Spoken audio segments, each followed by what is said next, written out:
домашното идеш. Госпожата иска да даде един текст. Знаеш на английски. А тази книга ви го преведи. Хайде, само да се похваля. Имам 6 помад. А ти? 6 пае. Браво, гранушки! Я малко ще бягаме.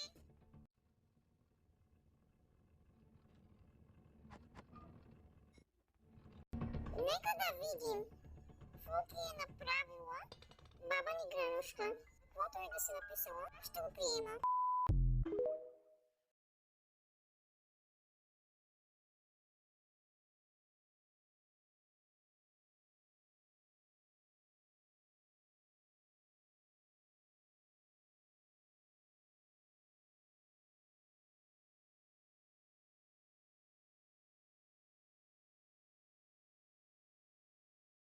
Черният кошмар пърди, пак готов е за дрисни. Хора, няма да повярвате какъв ден е днес.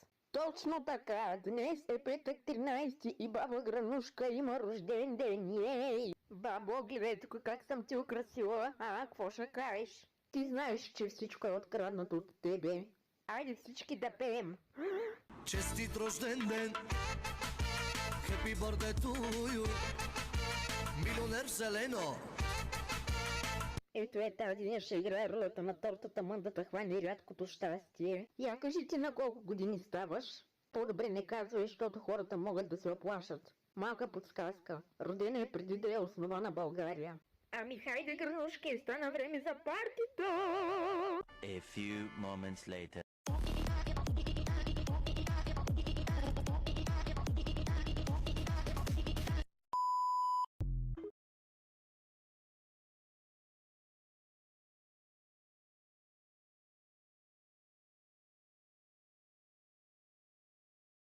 Бактерия, първо почваме с една бактерия, да ще станем веднага.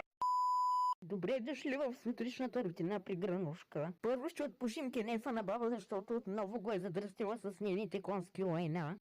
После ще закусим. Гранушке! Ти що ли си направила нещо за ядене? Защо бе? Сега знаеш ли какво ще ядеш? Бърсалката на кенефа.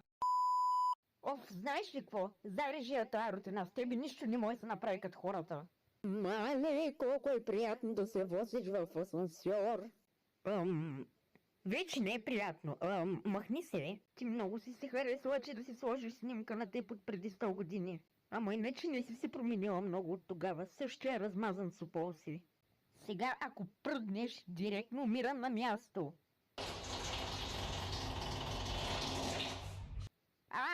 Помощ!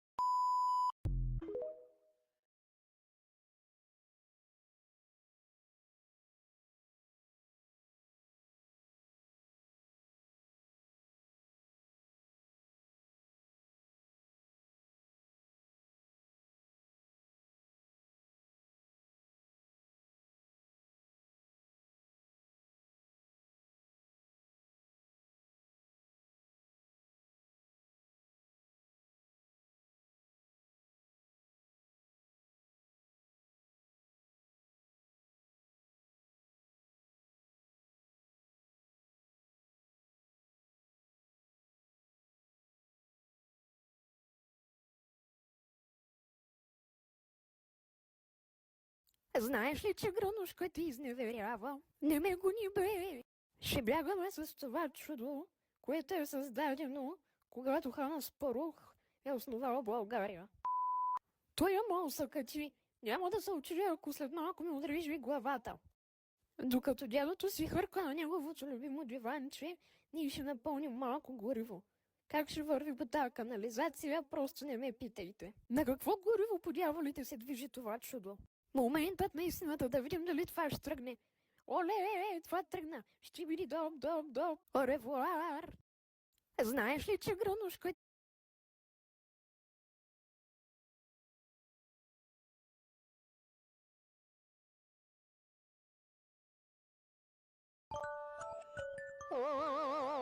Пак ли стана понеделник, бе?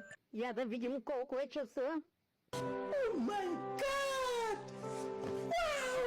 добре, имам още малко време. A few moments later.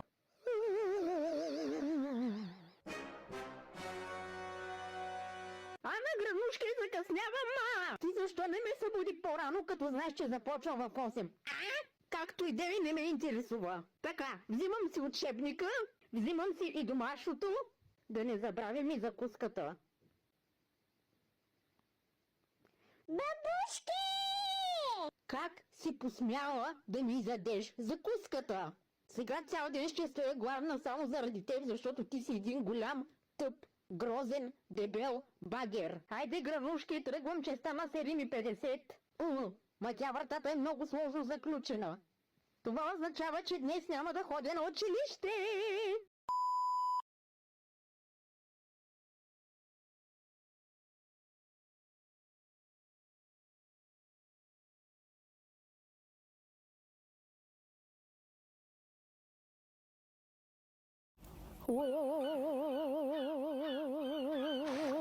Гаден трол с бяла коса, гранушка с мазни гащи, постоянно ме гони с бухалката си. Гранушка с мазни гащи, всички я мразят, но аз съм с нея. A few moments later. Добре, сега откъде има видя, че съм тука? Как разбра, че съм тука скрита? Читър.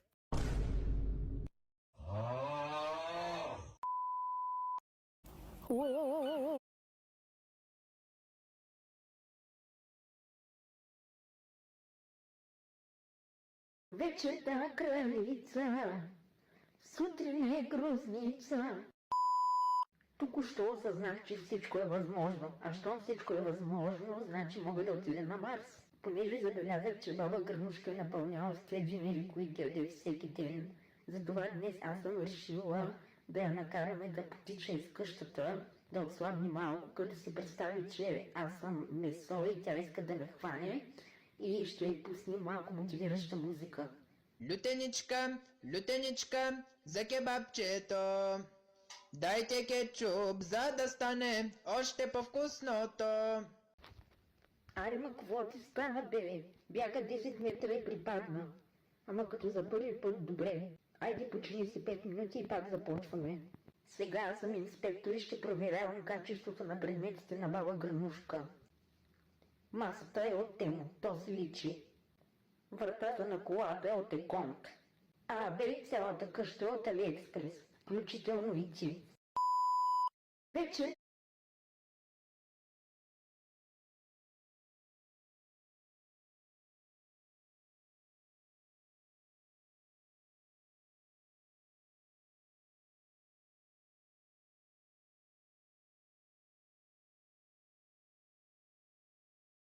Ало? Саламдринки, тук ли си? Hello, Moto. Днеска сме на посещение при нашето бестие. Саламдринка! Да, за тебе говорим. Както виждате, тя е много развълнувана, че сме тук. Какво правиш, бе, младеж? Какво правиш, бе? Моля? Здрасти. A few moments later. Махни само, мале, не ми скачайте, че ще получа сърдечен удар, ще пукна на място, бе.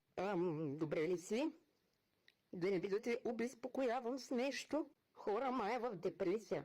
Седи малко по-нагоре, ма ще се изсулиш на земята и няма да може да встанеш, когато си дърта. Ей, жено! Защо ми правиш така гадно, докато съм в кенефа? Дойде да ми миришеш лойното ли? Махни си търпата с мириса на физиономия от мене, бе! Малека, ти лиш на един буздоган!